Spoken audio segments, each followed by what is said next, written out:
పెద్ద chain snatching ముఠాన్ని పట్టుకోవడం జరిగింది. రకరకాల ప్రాంతాల్లో ఈ మోటార్ సైకిల్ దొంగతనం చేసి ఆ దొంగతనం చేసిన మోటార్ సైకిల్ అమ్ముకోవడము, దొంగతనం చేసిన మోటార్ సైకిల్ వాడుకొని ఖాళీగా కనపడిన ఒంటరిగా కనపడిన మహిళల మెడల్లో ఉన్న పుస్తల తాడును తెంపుకోవడము, తాలిబొట్టును తెంపుకోవడం లాంటి పనులు చేస్తున్నారు.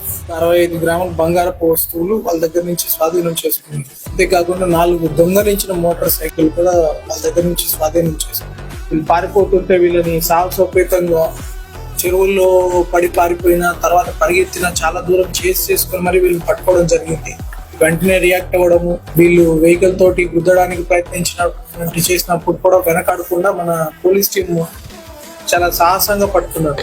వాళ్ళందరినీ కూడా అభినందిస్తున్నాను. ఎన్వివి రమేష్ నిర్మల్ బాగా హెవీగా స్టౌట్ లో ఉన్నా కూడా వాళ్ళు గట్టిగా పట్టుకున్నారు. ఇలాంటి వాళ్ళు వాళ్ళకి చట్టం పరంగా కూడా కఠినమైన చర్యలు తీసుకున్నారు.